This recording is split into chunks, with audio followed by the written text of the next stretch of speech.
যে বন্ধুরা খেতে বসে পড়েছি। এই যে আজকে হচ্ছে আলু পোস্ত, ঝিঙে পোস্ত, মাছের ঝোল। মাছের ঝোল মাথাটা আমাকে দিয়েছে, মাছের মাথা।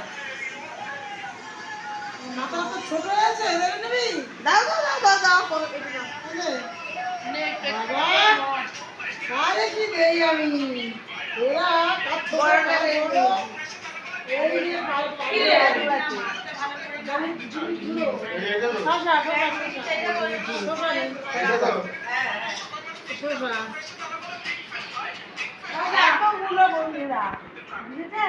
বাপের বাড়ি মাঝে মাঝে তাহলে আসতে হয়। বাড়িতে একদম খাওয়া কন্ট্রোল করে একদম খাই না, একদম খাওয়া কমিয়ে দিই। কিন্তু এখানে এতগুলো দেখে লোক সামনে করে ভাত নিয়েছি, কতটা দেখেছেন? এর হাফ ভাত খাই, ভাত ডবল ভাত হয়ে যায়। ভাত কম খায় ওই আমার মা জোর করে কম খায়। তো এখানে থাকলে এই 65 কিলো বাড়ছি, 65 কিলো না, এখন 62 কিলো। আর এখানে থাকলে 70 কিলো, 1 মাসও লাগবে না। আর তোমার কি বলো? আমার বয়স কত বন্ধুরাই বলবে, কখনো বলতে নেই, ওয়েট বলতে হয়। টাটা, এইটুকু শর্ট করে একটা ভিডিও ছাড়লাম। আর কাজ থাকবো না, আজকে থাকবো, কালকে আমার বাড়ি যাবো। আর এই পরের দিন সকালবেলা আমার মা, আমার উঠতেই দেরি হয়ে গেছে, কারণ ওখানে প্রচণ্ড মানে রাত্রিবেলা এত গল্প হচ্ছে, শুতে শুতে রাত 2টো 2:30 এরকম বেঁধে যাচ্ছে। তারপর সকালে ভোরের বেলার দিকে ঘুমিয়ে পড়ছি, আর একদম 9:30 ঘুম থেকে উঠছি। আর আমার মা এই যে উপরে চলে এসছে, তখন 9:30 বাজে, ডাকতে চলে এসছে। এসে আলমারি খুলে মার জিনিসগুলো দেখছে, কী সব বলছে। আমার মাথায় কিছু ঢুকছে না, কোথায় কি রাখে মার এখন মনে থাকে না কিছু। আর এই যে আমার ছেলে সবে তখন ঘুম থেকে উঠে মুখ ঢাকা দিয়ে বসে আছে এত গরমের মধ্যে। ও বলছে যে মা এত, ওরও দেরি হয়ে যাচ্ছে। ও আমার সাথে 9:30টার সময় ঘুম থেকে উঠলো।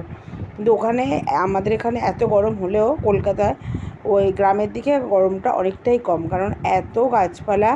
আমি দেখাচ্ছি জানলা দিয়ে, গ্রিলের মধ্যে দিয়ে দেখানোর চেষ্টা করছি, দেখতেই পাচ্ছেন বড় বড় গাছ আর সবুজে সবুজে ঘেরা।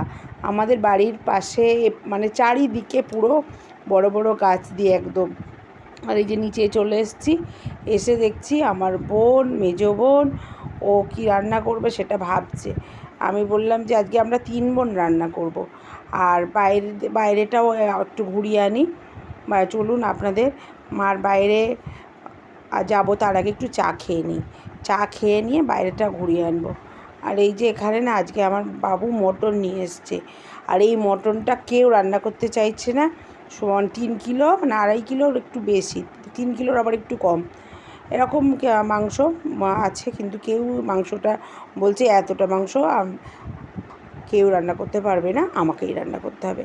আর মা ভাতটা বসিয়ে দিয়েছে, ভাতটা হয়ে এসছে। আর এখানে মা বলছে চাটা খেয়ে নে। আর আমার মেজো বোন বলছে আমি চিংড়ি মাছের মালাইকারিটা বানাবো, কিন্তু মাংসটা আমি বানাবো না, মাংসটা পুরোটাই আমার দায়িত্ব। আর বাড়িতে আমি সবসময় 1 কিলো 1.5 কিলোর মাংস করেছি, 2.5 কিলো খাসির মাংস আমি আমার হাতে করা হয়নি, আন্দাজটাও নেই। কিন্তু তার মধ্যে আবার আলু পড়বে, ঝোল পড়বে, সেই জন্য ভাবছি আমি পারবো কি। তারপর বাইরেটাও বললাম আপনাদের একটু দেখিয়ে আনি মায়ের, তাই বাইরেটাও আপনাদের দেখাতে গেলাম। দেখুন মা গাছপালা তো মা ভীষণ ভালোবাসে, আর এগুলো সব মার হাতে লাগানো গাছ। একদম দেখুন সুন্দর সুন্দর টগর ফুল, জুঁই ফুল, আর বিভিন্ন ধরনের যত রকমের জবা হয়, 5-6 রকমের জবা মার বাড়িতে আছে। আর মার এখানে তুলসী মঞ্চটা আছে, তার মাথায় সব তুলসী গাছের ছোট্ট ছোট টব দিয়ে মা রেখে দিয়েছে। আমার মা ভীষণ বসে থাকতে পারে না, গাছপালা সারাদিন কিছু না কিছু নিয়ে চলছে।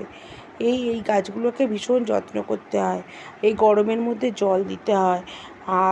আর আমার মা সেগুলোই করে সারা দিন, সেই ভোরবেলা উঠে আর রাত 10টার পর তারপরে বিছানায় যায়। আর এই গাছে দেখছেন লেবু ঝুলছে, এগুলো বাতাবি লেবু, এগুলো অনেক বড় হবে। সেই গাছের লেবুটা আপনাদের দেখালাম। আর এই যে আপনাদের আমার মার বাড়ির সামনেটা, আর এই গেট দিয়ে আমি ভিতরে ঢুকে যাচ্ছি। আর মার অনেক পেঁপে গাছ বসিয়েছে, সব ছোট ছোট পেঁপের চারা। আর আমি রোদ্দুরে ঘুরছি, বাইরে চলে এসেছি মটন শুনে, কারণ ওদের বলছি যে আমাকে শুধু তোরা হেল্প করবি। আর আমার ছোটো বোনের পাশে বিয়ে হয়েছে, ও আসবে।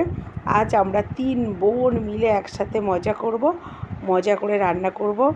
আর পুরো ভিডিওটা দেখবেন। আর আজকেও বিকেলবেলা চলে যাব, যতক্ষণ আছি ততটা ভিডিও আপনাদের দেওয়ার চেষ্টা করব, কারণ এখানে থাকলে আমার ভীষণ ভালো লাগে। আর বাপের বাড়িতে সবাইয়ের ভালো লাগে, সেটা বলার কিছু থাকে না। মানে বাপের বাড়ি মানে মেয়েদের কাছে একটা আলাদা কিছু। মানে শ্বশুরবাড়ি যতই ভালো থাকি না কেন, বাপের বাড়ি ওই 2 দিন 3 দিনে থাকাটা মনে হয় অনেক স্বাধীনতা পাওয়া। আর এই যে আমার মেজো বোন উঠে সবে চা খেতে বসেছে, আর আমার মা আমার জন্য বেলের শরবত বানাচ্ছে। জানে সকালবেলা আমি কিছু খাই না, বেলের শরবতটাই খাই, সেই জন্য আমার জন্য মা বেলের শরবত বানিয়েছে। তার আগে উঠে, আমি মেজো বোনের আগে আমি ঘুম থেকে উঠেছি, উঠে চা খেয়ে নিয়েছি। আর এখন মা আমার জন্য বেলের শরবত বানিয়েছে, বেলের শরবতটা খেয়ে নেব। আর ভিডিওটা যদি ভালো লাগে বন্ধুরা, তাহলে লাইক করবেন, পাশে থেকে যাবেন। আর আমার মা বলছে, এত বেলা করে ঘুম থেকে উঠেছিস, মাংস কেউ রান্না করতে চাইছে না, তোর জন্যে মাংস রেখে দিয়েছে, তুই আমার মটনটা সুন্দর করে কর। আর আমার বাবুও আমার হাতে রান্না খেতে ভালোবাসে, কারণ আমি তেল মশলা অনেক কম দিই। আর এই যে আমি রান্নাঘরে ঢুকেই দেখি মিক্সি খারাপ, মিক্সি আর চলছে না। আর এই কাকিমাকে বললাম, কাকিমা আলুগুলো কেটে দিল আর মশলাটা আমার জন্য করে দিল। আমি বললাম যে আদা, রসুন, পেঁয়াজ, কাঁচা লঙ্কা আমার একটু পেস্ট বানিয়ে দাও। তাই কাকিমা শিলে সব পেস্ট আমার জন্য বানিয়ে দিয়েছে। আর শিলের মশলাটা মানে খুব সুন্দর হয়, তার আলাদা একটা স্বাদ হয়। মিক্সির থেকেও শিলের বাটা মশলার আলাদা অন্যরকম স্বাদ হয়।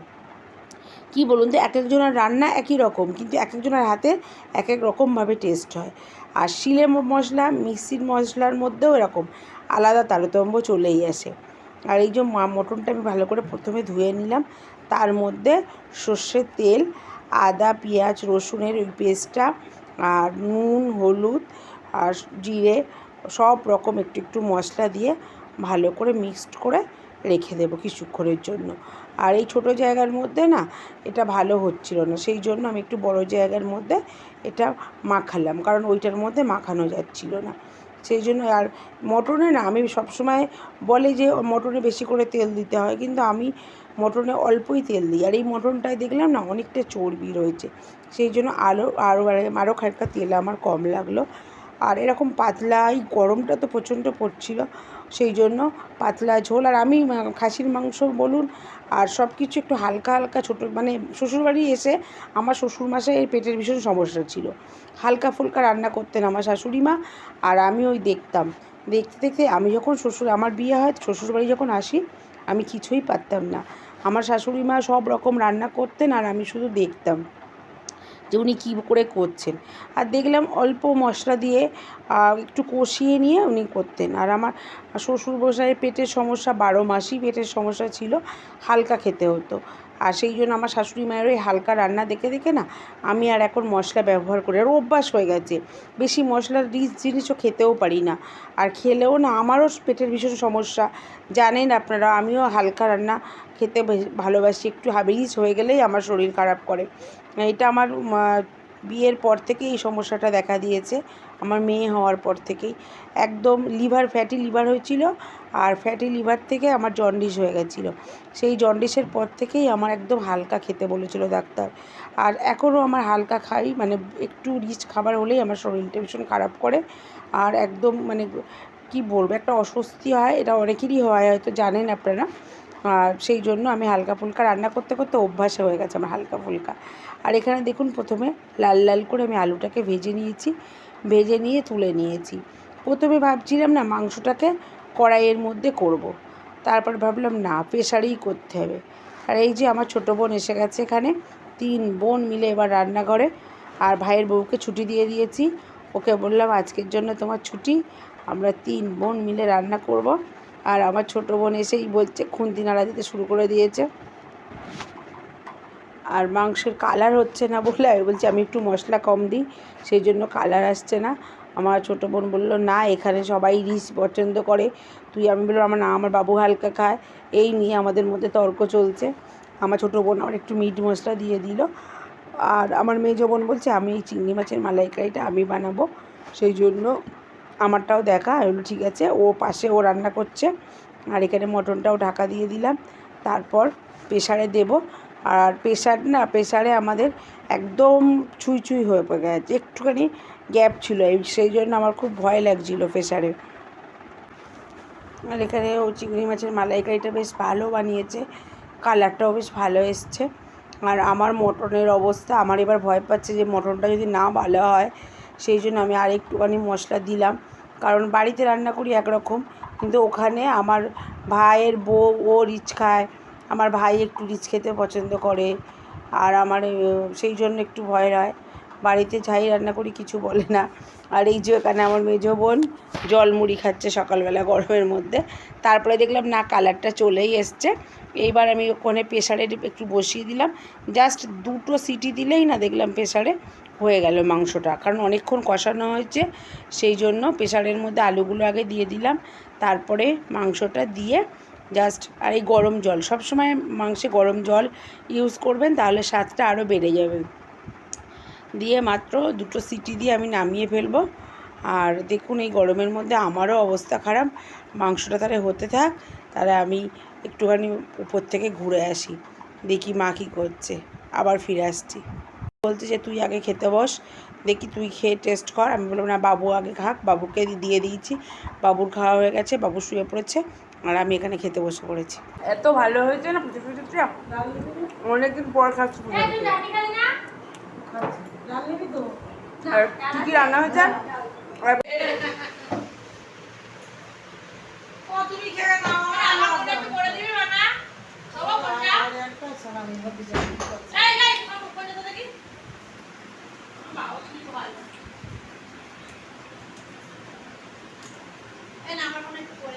খাচ্ছি কি কি দিয়ে খাচ্ছি সব দেখিয়ে দিলাম আপনাদের। আজকে বাপের বাড়ি শেষ দিন, 2 দিন থাকলাম এই গরমে, কিন্তু এখানে প্রচন্ড গাছপালা, একদম গরম হয় না। আর আজকে চলে যাব, সেই জন্য একটুখানি রেস্ট নিয়ে নিচে চলে এসছে। আমার মা বলে যে বাচ্চাদের জন্য বেগুন ভাজা আর লুচি বানা সন্ধ্যেবেলা, কারণ আমাদের গাড়ি ফোন করেছে যে ও রাত 8:30 বাজবে, সেই জন্য মা বললো লুচি বেগুন ভাজা আর মটন ছিল, তোরা সবাই খেয়ে তারপরে গাড়িতে উঠবি। ও 8:30 করতে করতে গাড়ি আমাদের আসতে 8:30 বাজিয়ে দেবে, সেই জন্য আবার আমার মা বিকেলবেলা সবাইয়ের জন্য লুচি আর বেগুন ভাজলো, আর মটন তো ছিলই। আর আমি বললাম তাহলে চা খাবো না সন্ধ্যাবেলা, মা বললো না, চাও মা করবে না, চাও খেতে হবে। আর চলে যাব, আজকের মনটাও ভীষণ খারাপ। আমি রেডি হয়ে আসছি বন্ধুরা, বাপের বাড়ি থাকতে সবারই ভীষণ ভালো লাগে। আর এখানে আমার বোনের ছেলে আর আমার ছেলে দুজন মিলে মা লুচি বেগুন ভাজা আর মটন দিয়ে দিয়েছে, ওরা খেয়ে নিচ্ছে বসে। রাত্রে আর আমার বাড়িতে গিয়ে আর কিছু করতে হবে না, সেই জন্য। কিন্তু আমার ছেলে বলছে মা রাত্রে আর গিয়ে আমি কিছু খাবো না। আর এখানে আমি রেডি হয়ে গেছি, দেখতেই পাচ্ছেন। চলুন বাড়িতে যাব, সেই জন্য রেডি হয়ে গেছি। আর আমার মায়ের মনটা খুব খারাপ, আমরা চলে যাব বলে। আবার কবে আসবি? আমার মা এই গরমের মধ্যে আমার মা আমাদের চা খাইয়েই ছাড়বে। আর আমাদের এখানে রেডি, আমরা গোছানো ব্যাগ নিয়ে একদম দালানে বার করে রেখেছি, গাড়ি আসলেই আমরা রেডি বার হয়ে যাব। আর এখানে আমার বোন, মেজো বোন, ও পয়সার ব্যাগ গোছাচ্ছে, আর এক্ষুনি আমাদের গাড়ি চলে আসবে। তাহলে বন্ধুরা, ভিডিও যদি ভালো লাগে লাইক করবেন, পাশে থাকবেন। আর এই গরমের মধ্যে আপনারাও খুব খুব ভালো থাকুন। টাটা বন্ধুরা, বাপের বাড়ি।